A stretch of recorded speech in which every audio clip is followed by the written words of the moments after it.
Buenas tardes a todos, mi nombre es Gabriel Fournier Valera del curso de Fundamentos de Electricidad y Magnetismo y junto a mis compañeros Aifa Yaya Quintanilla, Enzo Kenshin Isatengan y Odalis Sanabria Guamán hemos desarrollado los tres experimentos propuestos del Laboratorio 2.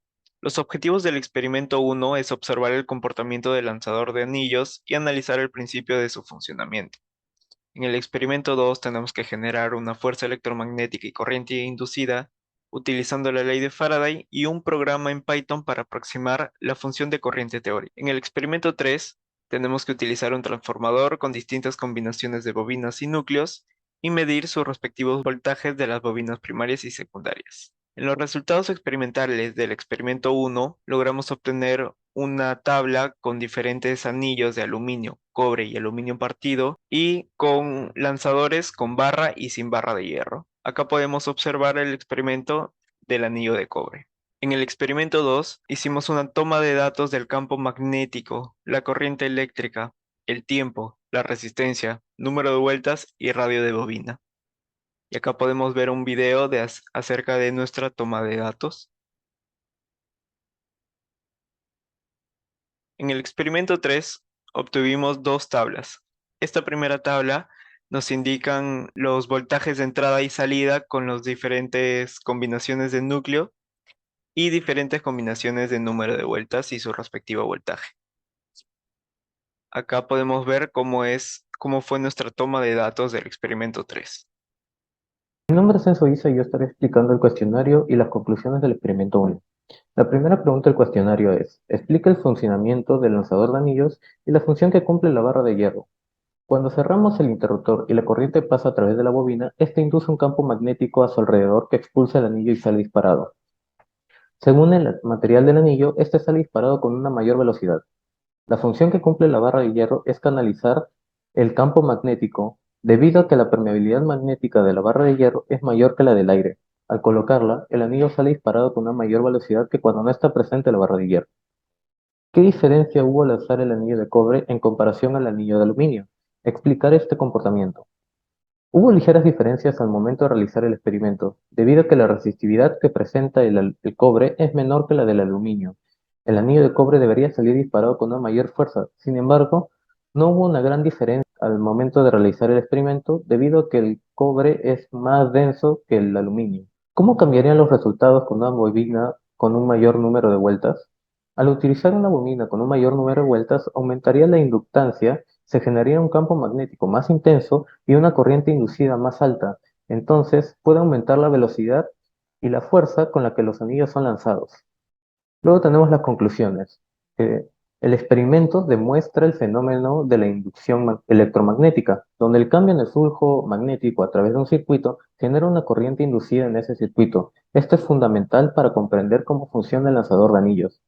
Los anillos de metal utilizados en el experimento actúan como conductores y responden al campo magnético generado por la bobina eléctrica. El material y sus propiedades, como la conductividad y la permeabilidad magnética, pueden influir en el resultado de este experimento. La inductancia de la bobina eléctrica, determinada por el número de vueltas, juega un papel crucial en el experimento. Una mayor inductancia implica una mayor resistencia al cambio de corriente y genera un campo magnético más fuerte, lo que resulta en un lanzamiento más potente de los anillos. Este experimento tiene aplicaciones prácticas en campos como la ingeniería, la comprensión de la inducción electromagnética y cómo se puede usar para generar fuerzas y corrientes. Esto puede aplicarse en muchos dispositivos y sistemas. Hola, yo soy Odalis y continuaré con el experimento número 2. ¿Por qué al hacer girar el imán se produce una corriente? Para que se genere lo que es la corriente eléctrica se debe de presentar una variación en el tiempo en alguna de las variables del flujo magnético, dado que la ley de Faraday depende de este. En este experimento se observó que dicho cambio sucede en el campo magnético, puesto que el imán se encontraba en movimiento de rotación. Por ende, generaba diferentes valores de campo magnético. Además, teniendo en cuenta la ley de Lenz, se obtendrá un campo magnético inducido. En consecuencia, se generará una corriente inducida. En el punto número 2 es determinar el periodo y la velocidad angular con los datos experimentales obtenidos. Como se puede ver, aquí tenemos una gráfica en el tiempo 3 y 4. Esto se debe que en este tiempo, en esta parte, era la más sinusoidal de la gráfica. Entonces, ¿cómo es que llegamos a obtener el periodo? En la parte sombreada que ustedes ven, determinaremos cuánto tiempo ha transcurrido para desarrollarse esta oscilación el cual fue de 0.253 segundos. Por tanto, este viene a ser nuestro periodo. Ahora es momento de hallar lo que es de la velocidad angular. Para esto emplearemos la siguiente fórmula. Y como ya obtuvimos anteriormente lo que es nuestro periodo, simplemente reemplazamos los valores y hallamos. Dicho valor se empleará posteriormente. En el punto 3 es utilizar el valor de la corriente inducida pico. Para esto tenemos dos opciones. Una es sin emplear el programa Python, mientras que otra es empleando el programa Python. Comenzaremos sin emplear el programa Python. Aquí tenemos el cuadro donde con los datos obtenidos en laboratorio. Para esto emplearemos las dos fórmulas y aquí tenemos la descripción de cada variable. A continuación tenemos lo sombreado en color verde, a excepción de la resistencia, son los datos que emplearemos para determinar la fe inducida, mientras que para obtener lo que es la corriente inducida utilizaremos la resistencia como denominador, mientras que la fe inducida como numerador, obteniendo lo que es la corriente inducida sin emplear el programa Python. Ahora, valores empleando el programa Python. Aquí se obtuvo dos valores, la velocidad angular y lo que es la amplitud. La amplitud lo tomaremos como el campo magnético pico. Para esto seguiremos utilizando los datos de el número de espiras, variación de tiempo, área y resistencia. A diferencia de estos, vamos a tener que hallarlos como se ve aquí. Luego seguimos el mismo procedimiento anteriormente ya mencionado y obtenemos lo que es nuestra corriente inducida, que es el siguiente. Para a continuación calcular lo que es el error porcentual. Vamos a tomarle el valor con Python como es el valor exacto, mientras el valor sin Python como valor experimental para poder hallar. Y de esta manera obtenemos nuestro error porcentual. Aquí explicaré brevemente qué es lo que se desarrolló en el programa. Aquí, como ustedes ven, en el tiempo ya mencionado de 3 a 4 segundos, se ve la gráfica del campo magnético de militeslas en el tiempo. Como ustedes pueden observar, hay picos. Esto se debe a la presencia de ruido. Y para suavizar esto es que se aplicó lo siguiente, se aplicará la curva fit con función seno, se aplican los siguientes datos y se obtiene la siguiente gráfica que se asemeja mucho a nuestra gráfica original. Y es donde obtenemos los dos valores que anteriormente hemos empleado. Por último, se obtuvo lo que es la corriente inducida. Aquí tenemos dos variables, la gráfica final.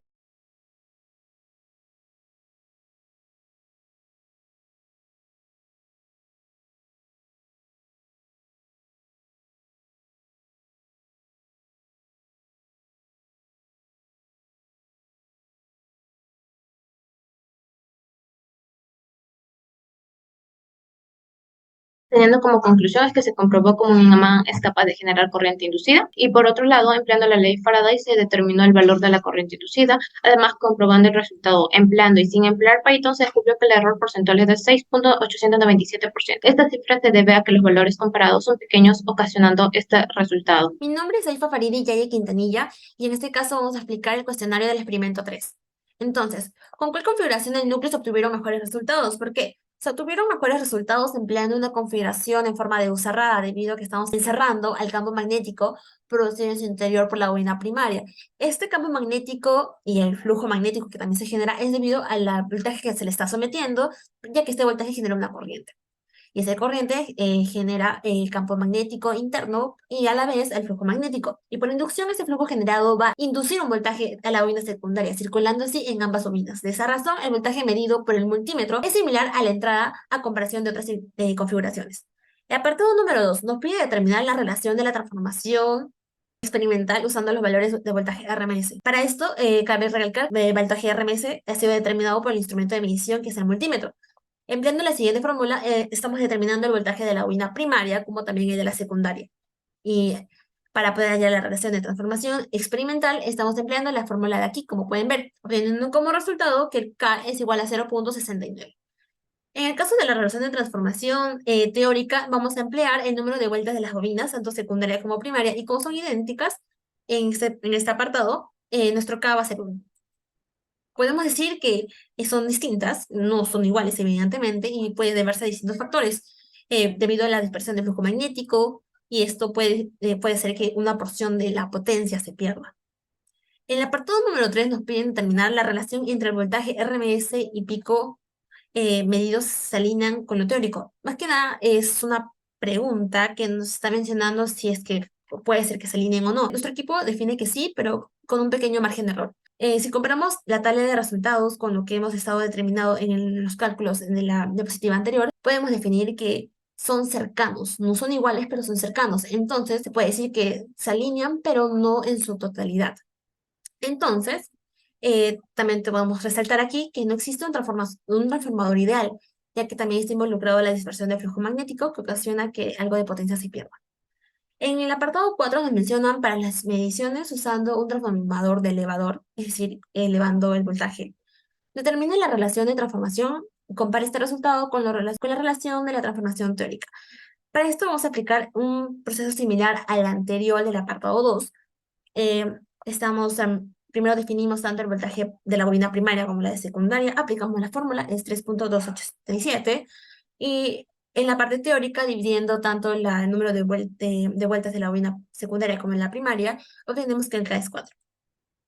En el caso 2, ya que hemos medido dos veces con distintas números de vueltas de las bobinas, vemos que es igual, son números similares, pero no son iguales, son cercanos.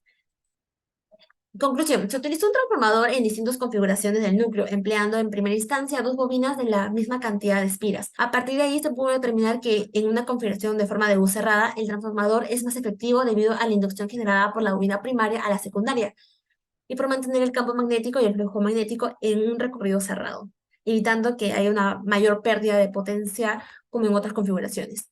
Se verificó la relación de voltaje entre las bobinas, tanto el RMS como el pico, y se pudo concluir que el transformador experimental es muy cercano a un transformador ideal. Sin embargo, no se puede afirmar una linealidad al 100% entre ellas. Para la conclusión del laboratorio 2, logramos explicar el experimento 1 mediante el funcionamiento de la inducción magnética, asimilando ciertas aplicaciones que se pueden usar en el campo de la ingeniería. Usamos la ley de Faraday para el experimento 2, añadiendo el porcentaje de error que pudimos obtener debido a ciertos parámetros como la distancia del sensor en la toma de datos. Y en el experimento 3 identificamos cuál era la mejor configuración de núcleo. Comparamos los resultados dados del voltaje y comparamos las mediciones teóricas con las experimentales. Muchas gracias.